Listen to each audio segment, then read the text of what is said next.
Oke, ini pesanan dari Bapak Randy dari Tasikmalaya, Jawa Barat. Jadi ini video ini request dari Pak Randy di Tasikmalaya untuk membuat tutorial cara penyambungan atau tutorial sambung pucuk kopi. Nah, namun kali ini video yang sekarang penyambungannya itu di rumah.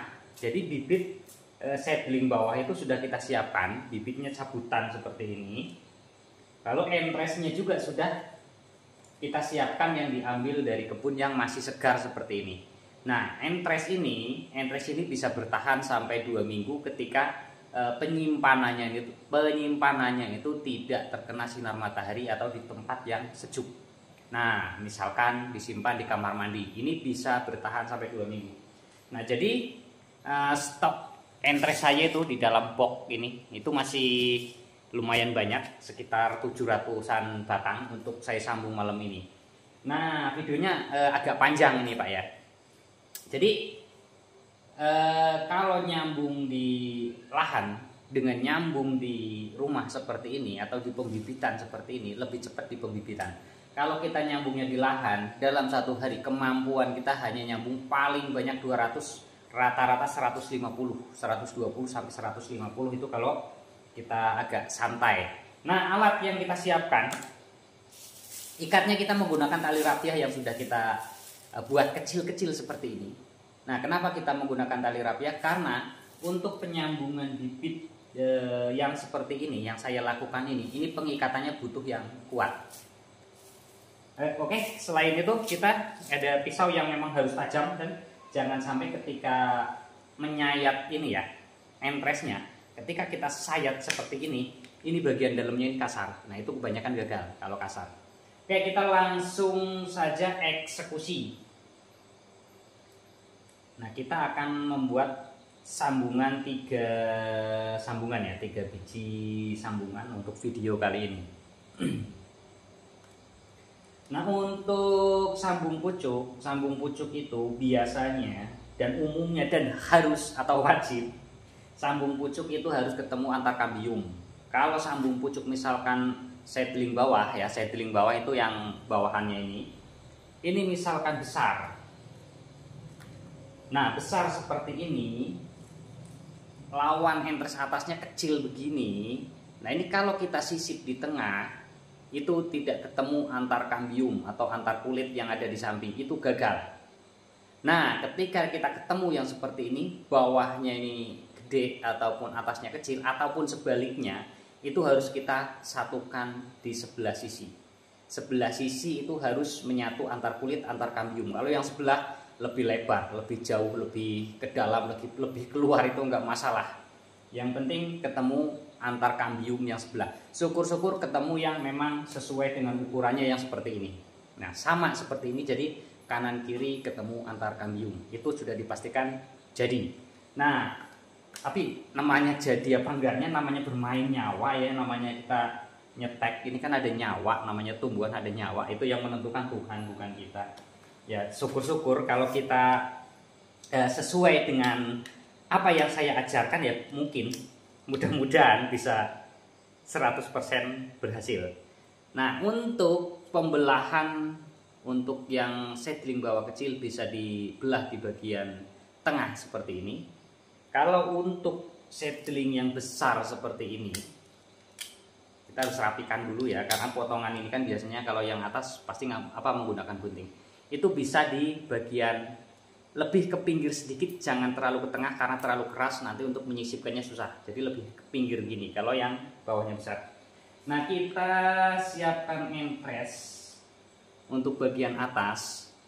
Lalu kita sayat lancip seperti ini. Ya, seperti ini.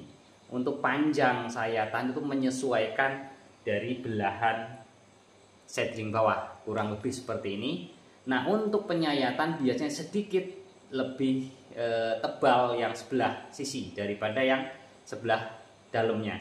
Jadi yang luar, yang menempel antar kambiumnya ini harus lebih tebal, biar tidak terganggu dari atau terganjal dari sebelah sisi yang dalam sebelah sini. Kalau misalkan yang sebelah sisi dalam ini tebal, yang ini yang lebih tipis, ini nggak nempel, yang di sini nggak nempel.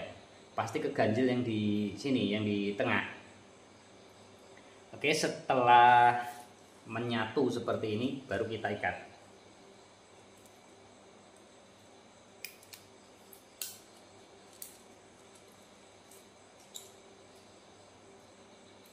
Untuk pengikatan juga nggak harus rapet ya, nggak harus seperti yang kita lakukan sambung pucuk di kebun itu. Biasanya kan menggunakan plastik itu harus rapet, semua harus keikat. Nggak seperti itu, yang penting kuat. Yang penting kuat seperti ini. Nah ini kan nggak rapet nih, masih ada rongga-rongga, nggak masalah. Yang penting ininya apa namanya, si entres ini terjepit kuat, jadi nanti dia menyatu. Nah bagian sini karena ini lebih kecil entres atas, ini biasanya lama menyatunya. Ya kemungkinan bisa 3-4 bulan baru nanti ini bisa mengimbangi besar yang bawah. Nah mungkin untuk tutorial nyambung di rumah ya bibit cabutan seperti itu saja mungkin sudah paham. Ketika kita nyambung harus memilih entres, memilih seedling, harus menyesuaikan ya seperti yang saya jelaskan di depan tadi. Nah kalau ada yang kurang jelas bisa ditanyakan di komentar. Apalagi bos, jadi petani kopi bos. Nih, tapi ini indukan ya, indukan yang sedang dikembangkan. Ini kopi sudah dipetik 1 kali. Ini yang bagian-bagian ini nih yang sudah jarang, ini udah dipetik 1 kali ini. Dan ini mau petik yang kedua kalinya susah cari tenaga kerja. Ya, tuh udah merah semua di bagian ini. Tenaga kerjanya nggak ada. Nah inilah enaknya jadi petani ketika panen raya seperti ini, melihat kopinya merah semua. Harga juga tinggi sekarang, 70 ribu. Kurang enak apa jadi petani. Ya kemarin yang komen, banyak sekali yang komen, ah bibit kok disambung pucuk seperti itu, apakah jadi? Ini loh buktinya banyak di sini. Ya di sini sudah teruji, terbukti bertahun-tahun. Bibit sambung pucuk seperti itu ya bagus hasilnya. Nah ini salah satu contoh-contoh indukan-indukan kita yang awal mulanya dari sambung pucuk seperti itu juga. Jadi kalau belum pernah mencoba jangan mengkomentari yang enggak-enggak. Dicoba lebih dulu baru komentar. Nah itu baru Anda tahu bahwa itu yang Anda katakan salah. Untuk kopi tahun ini rata ya, di sini sama. Ya lebih banyak yang buahnya lebat daripada yang buahnya jarang. Nah nih,